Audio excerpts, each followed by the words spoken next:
Hey yo, ever since Endgame, the MCU has been absolute garbage, trash, the disposable gum under my shoe. I'm completely joking. That's incredibly untrue. The MCU Multiverse Saga has been a bit of a roller coaster though. There's been phenomenal, good, and some truly awful projects. But that's always been the case in every single MCU phase since the start. I made a video about this exact thing when I first started my channel, coming up on 2 years ago, actually. I think that's on May 11th. I'll leave the link in the description so you can check it out. And please forgive me, the quality of that video, like I said, I was just starting out. Anyway, even during the Infinity Saga's fluctuation of quality, it's always been cohesive, interconnected with a clear direction. And for the first time since the Multiverse Saga started, I honestly say that I have that feeling again. And that's all thanks to Thunderbolts. Florence Pugh as Yelena is the emotional core of this movie, as is Bob, but we'll get to Bob later. David Harbour steals every scene he's in. He's literally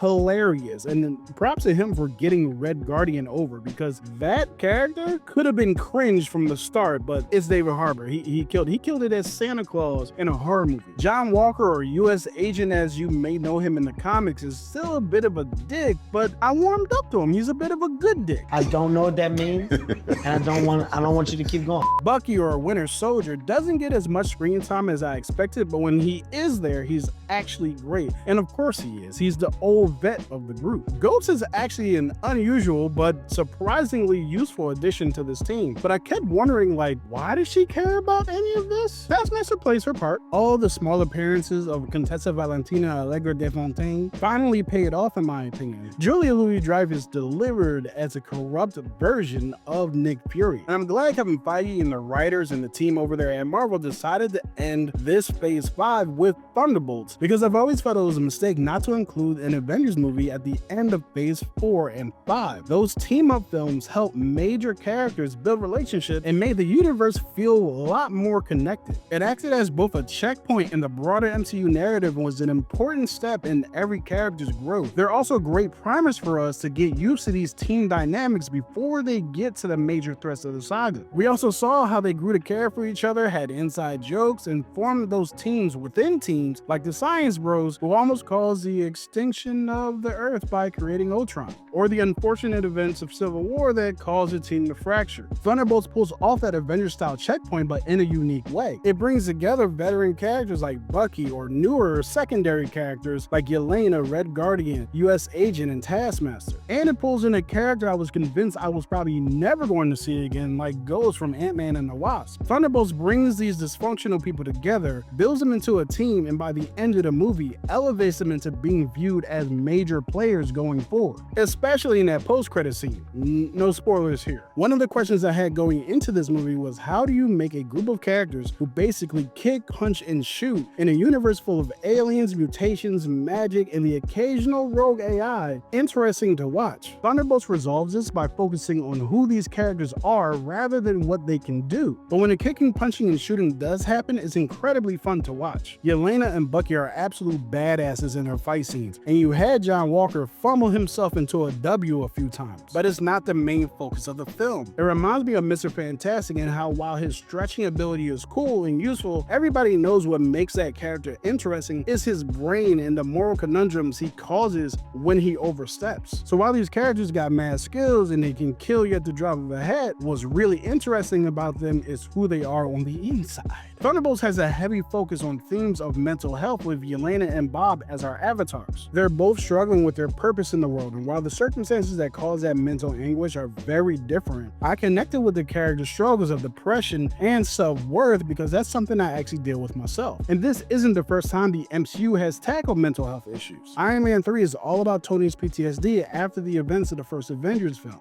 Guardians of the Galaxy Volume 2 focuses on Rocket's inability to accept that he's loved. WandaVision is all about grief and the mental anguish Wanda had suffered from loss after loss after loss of people who she loved. And you have Moon Knight and Endgame, and the list goes on. I was really happy to see see that Thunderbolts took these internal struggles of these characters serious. And honestly, I think the MCU's exploration of these themes is quite underrated. People brush them off as just kids' movies when a lot of times they deal with these themes. This is why Sentry is the perfect foe, the perfect antagonist for the Thunderbolts. In different ways, he exposes the dark past they're all running away from. Watching them overcome it or succumb to it makes these super soldiers, assassins, rogue agents, and failed lab experiments relatable. What can be even more relatable is someone who's not any of those things in Bob, who is definitely one of my favorite additions to the MCU. He's the most everyday man of all the everyday men in the Marvel Universe, the people with powers. But on the flip side, he's probably one of the most dangerous characters we've seen on the screen since Scarlet Witch. And as I was mentioning before, with Yelena and Bob being our avatars through the mental health parts of this movie, which a lot of it is